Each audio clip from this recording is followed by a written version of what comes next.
প্রায় এক মাস পরে আজকে রয়েছে জামিন মামলার শুনানি। আর আজ শুনানিতে চিন্ময় কৃষ্ণ দাসের হয়ে সওয়াল করবেন বাংলাদেশের সুপ্রিম কোর্টের আইনজীবী অপূর্ব ভট্টাচার্যের নেতৃত্বে 10 জনের একটি দল। বিস্তারিত জানাবেন অর্ণব মুখোপাধ্যায়, রয়েছেন আমাদের সঙ্গে। অর্ণব, দেখো, যেটা জানা যাচ্ছে, অপূর্ব ভট্টাচার্য তিনি ওকালতনামায় সই করেছিলেন অনেকদিন আগেই। রবীন্দ্র ঘোষ তিনি ভারতে চলে এসেছিলেন, এর আগে তিনি আইনজীবী ছিলেন, কিন্তু তিনি ভারতে চলে এসেছিলেন এবং তিনি অসুস্থ। তো তার পরপরই যেটা হচ্ছে, প্রায় ডিসেম্বর মাসের 24 তারিখ এরকম সময় ওকালতনামায় সই করে দেন হচ্ছে অপূর্ব ভট্টাচার্য, যিনি হচ্ছেন সুপ্রিম কোর্টের, বাংলাদেশের সুপ্রিম কোর্টের আইনজীবী। এবং তিনি সই করে দেন, কিন্তু নিরাপত্তাজনিত কারণে তার নাম সামনে আনা হচ্ছিল না। কিন্তু এদিনই তার নাম সামনে আনা হয়েছে যে অপূর্ব ভট্টাচার্য, তার নেতৃত্বে 10 জনের একটি টিম রয়েছে। কারা কারা রয়েছেন এতে? রয়েছেন শঙ্করচন্দ্র দাস, অনুপ কুমার সাহা, এছাড়া রয়েছেন প্রভাস তন্ত্রী, দীপ্তিশ হালদার, সব্যসাচী মণ্ডল, মিন্টু দাস, হিন্দল নন্দী, রবীন রায়, সুমন কুমার রায়, শেখর দত্ত। এই টোটাল রয়েছেন 10 জন আইনজীবী। এরা আজকে তোমার চট্টগ্রাম আদালতে অ্যাপিয়ার হবেন চিন্ময় কৃষ্ণ দাসের হয়ে। এবং ওকালতনামায় তো অপূর্ব ভট্টাচার্য আগেই সই করেছিলেন।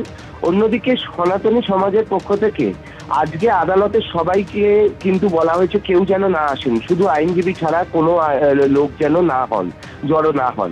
এর আগে বহুবার যখন চিন্ময় কৃষ্ণ প্রভুর হয়ে মানুষজন এসছেন, বিভিন্ন সময় অভিযোগ হয়েছে একজন আইনজীবী খুন নিয়ে বিতর্ক তৈরি হয়েছে। সমস্ত বিতর্ক থেকে দূরে থাকার জন্য আজকে আইনজীবী ছাড়া আর কাউকে আদালতে না আসার অনুরোধ করা হয়েছে সনাতনী সমাজের পক্ষ থেকে। এবং অপূর্ব ভট্টাচার্য এখনো অবধি যা তথ্য আমাদের কাছে রয়েছে, একসময় তিনি হচ্ছেন বাংলাদেশের ডেপুটি অ্যাটর্নি জেনারেল ছিলেন।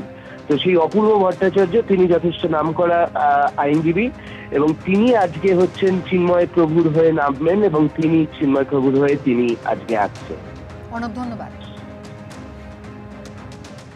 সন্ন্যাসী চিন্ময় কৃষ্ণ দাস কি জেল থেকে মুক্তি পাবেন? জানতে সকলের নজর আজ চট্টগ্রাম আদালতের দিকে। সেখানে চিন্ময় কৃষ্ণ দাসের জামিন মামলা শুনানি রয়েছে।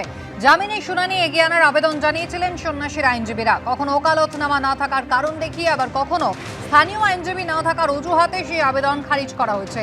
ফলে এক মাসের বেশি সময় ধরে জেলে আটকে রয়েছেন চিন্ময় কৃষ্ণ দাস।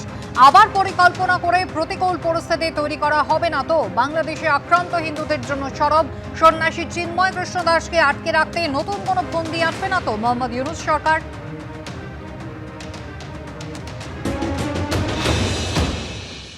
লাস্ট টাইম যেরকম হুমকি দেওয়া হচ্ছিল, স্লোগান হচ্ছিল কি যারা চিন্ময় কৃষ্ণের পক্ষে দাঁড়াবে ওদেরকে মারা হবে, তো এরকম এই ধরনের কিছু না হোক। তো উইদাউট এনি থ্রেট কালকে শুনানিটা হয়ে যায়, এটাই আমরা আশা করছি। দুটো লয়ারের উপরে অ্যাটাকও হয়েছে। একজন লয়ার পুরো চেম্বার ভাঙা হয়েছিল, একজন আইসিইউতে ছিলেন। অ্যাটাক হচ্ছে, এটা খালি হুমকি পর্যন্ত সীমিত নয়, তো এটা নিয়ে আশঙ্কা রয়েছে।